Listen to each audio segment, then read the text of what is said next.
स्वागत करते हैं आपके अपने channel JP and sons dairy farm पे। मैं ललित सिंह आप लोग को गॉड फार्मिंग जो हमारे यहाँ मधुबनी ज़िला में एक छोटा सा प्रयास रहा, मजाक में ही यहाँ पे लेयर फार्म के साथ साथ गॉड फार्मिंग का प्लान करा गया। और हम लोग बैठे थे ऐसे ही, और मेरे एक अच्छे बड़े भाई बड़े मित्र मतलब बहुत दिलचस्पी रखते हैं वेटनरी से, और एक अच्छे फार्मर भी और कुशल किसान भी है। इनके यहाँ बहुत पहले से एचएफ का ब्रीडिंग करा गया, और मधुबनी ज़िला में इनका जो लेयर फार्म का जो स्टार्टअप रहा है या फार्म रहा है वो बहुत बेहतर और बड़े पैमाने पे रहा, और जिनका रिज़ल्ट भी बेहतर रहा।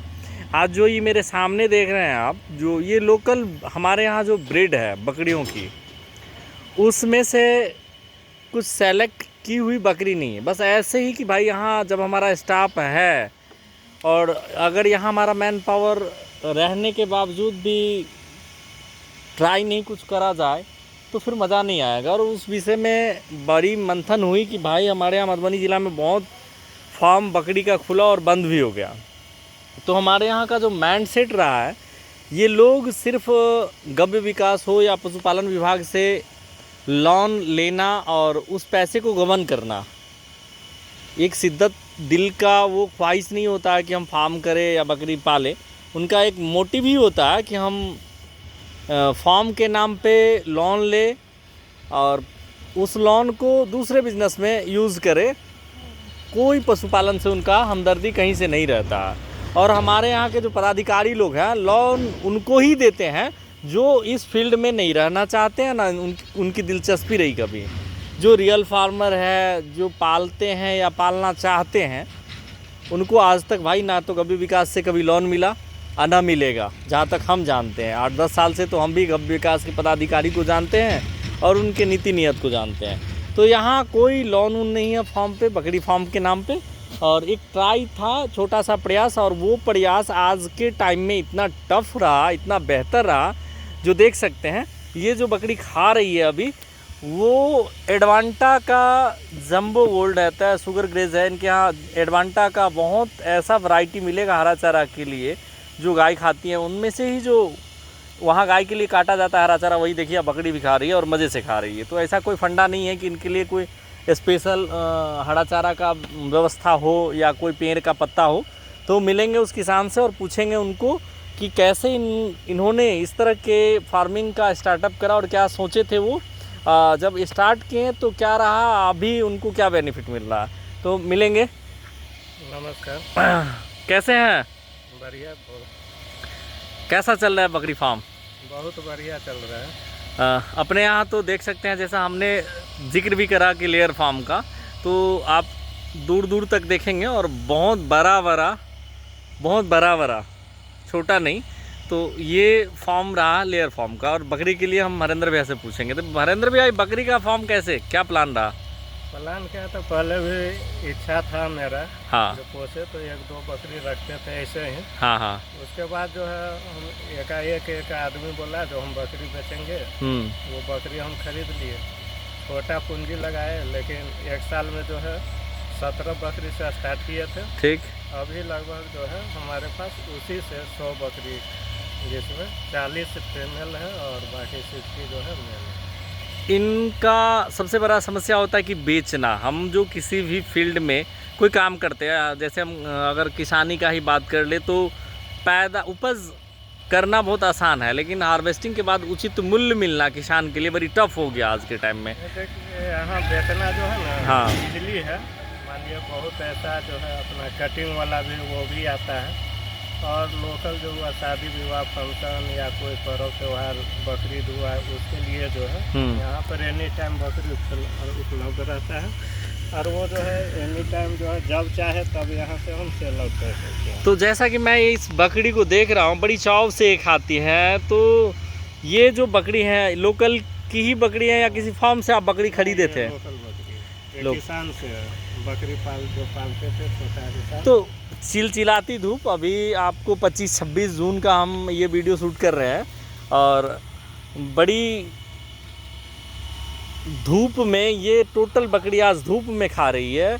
तो क्या ज़्यादा धूप में रहने के बाद, क्योंकि इसमें बहुत ऐसी बकरियां हैं जो प्रेग्नेंट है, तो ये अबॉर्शन का चांस नहीं बनता? नहीं, कोई दिक्कत नहीं है, अबॉर्शन का चांस नहीं बनता है। अच्छा। ये लोग इधर के जलवायु के अनुसार जो है अपने आप शरीर को ढाल लेती है। तो ये अगर 16-17 केजी तक वेट गेन करती है तो कितना टाइम लगाती है? 16-17 केजी तो आपको 5 महीना 5 से 6 महीना में गेन करती है। अच्छा। 1 साल होते हुए 9 महीना 10 महीना जाते जाते 30 से 32 केजी तक का जो है बॉडी वेट होता है। तो किस रेट पे अपने यहाँ सेल आउट होता है खस्सी? अभी नॉर्मली स्टार्टिंग में हम लोग 400 रुपये केजी लाइव बेचते थे। अच्छा, खड़ा ही बेचते थे? बेचते हैं।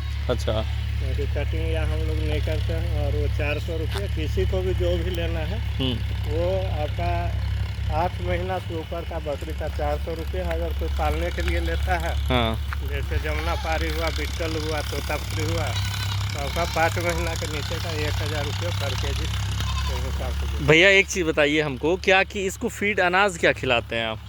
अनाज हम दाना बनाते हैं तो गाय के लिए। अच्छा। मक्का रहता है, सोया का खल्ली रहता है, सोडा रहता है, उसके बाद टॉक्सी बाइंडर रहता है और नमक रहता है। अच्छा, पीपीआर का क्या कंडीशन रहता है अपने फार्म पे? बकरी का सबसे बड़ा जो प्रॉब्लम और बड़ी बीमारी है वो पीपीआर है।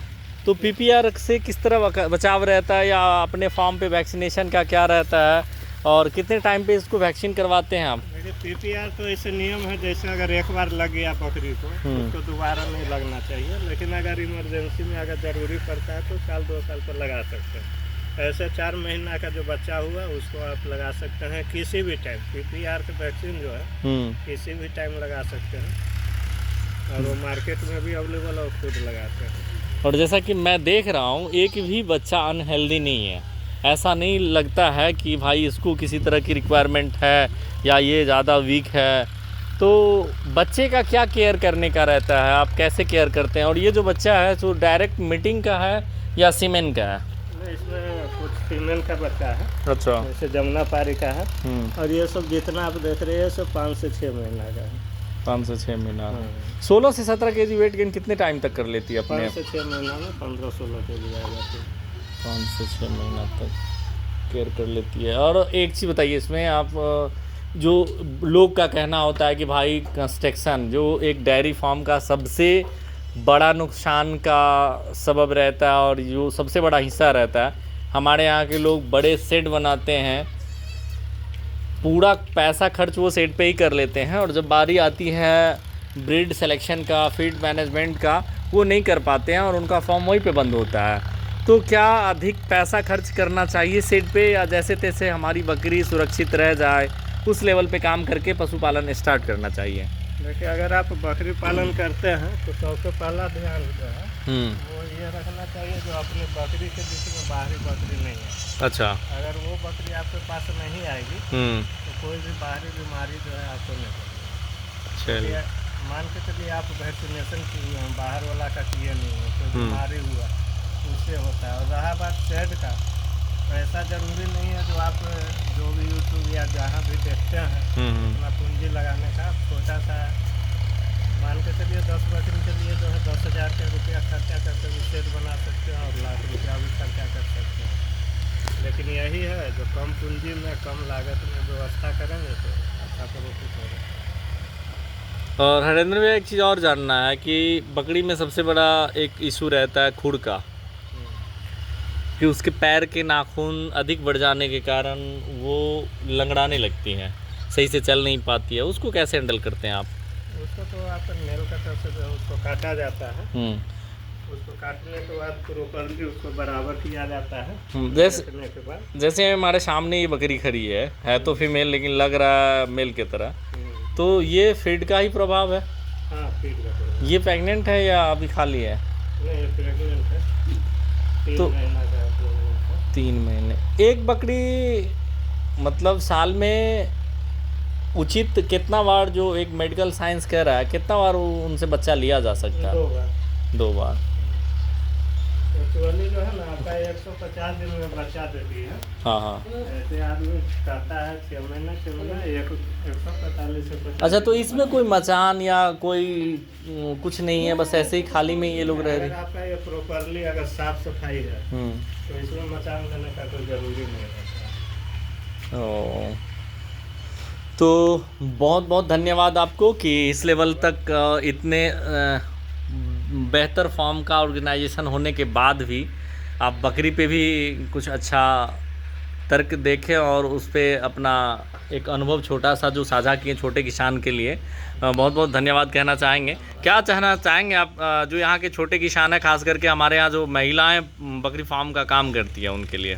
देखिए, सबसे प्रॉपरली उसका हेल्थ का ध्यान रखें, समय समय पर टीका लगवाएं और बाहरी बकरी के संपर्क में नहीं आने से उससे अच्छा रहेगा और कभी भी लॉस का जो है बिजनेस नहीं है। चलिए, तो जो लोग बकरी फार्म को बहुत बड़ा इशू बनाते हैं या मानते हैं उनके लिए बोलेंगे कि भाई आप एक अनुभवी जो फार्मर है उनके यहाँ पहले आप जाइए, उनसे विज़िट कीजिए, उनके फार्म का रख रखाव देखिए, उनका मेंटेनेंस देखिए, फिर जा कर के आप कोई फार्म स्टार्ट कीजिए। कहीं से ना तो ट्रेनिंग ले पाते हैं आप लोग, ना जो यहाँ के कुशल फार्मर हैं उनसे सीखने का प्रयास करते हैं और जा कर के डायरेक्ट कहीं से 50-25 बकरियाँ ले आते हैं और ना तो उनके बारे में आपको पता है कि इनको खाना क्या पसंद है, क्या खिलाना चाहिए, क्या हम दे जो ये खा कर के रह ले, उसके अकॉर्डिंग हम नहीं चल पाते हैं और जिसका कारण होता है कि हमारा जो पशु है वो डैमेज करता है और हम फिर माथा पीटते हैं कि भाई ये काम ही गलत है। तो हमारे चैनल पे नए हैं तो हमारे चैनल को सब्सक्राइब करें, साथ ही बेल आइकन प्रेस करें। मैं ललित सिंह दिल से धन्यवाद कहना चाहूँगा आप सभी किसान को, खास करके हमारे जो मधुबनी ज़िला के किसान हैं उन लोगों को, कि हमारे यहाँ बेहतर फार्मिंग का आगाज़ हुआ और लोग अच्छे ढंग से अब फार्मिंग करना भी स्टार्ट किया और इस चीज़ को बारीकी लेते भी हैं और जो कुशल फार्मर हैं उनके संपर्क में रह के उनके यहाँ जा कर के इस चीज़ को सीखते हैं, तब करना आरंभ किए हैं हम, जिससे हमारे समाज के लोग का नुकसान कम होना लाजमी अब हुआ है। पहले तो बहुत नुकसान करते थे। तो बहुत बहुत धन्यवाद आप लोग।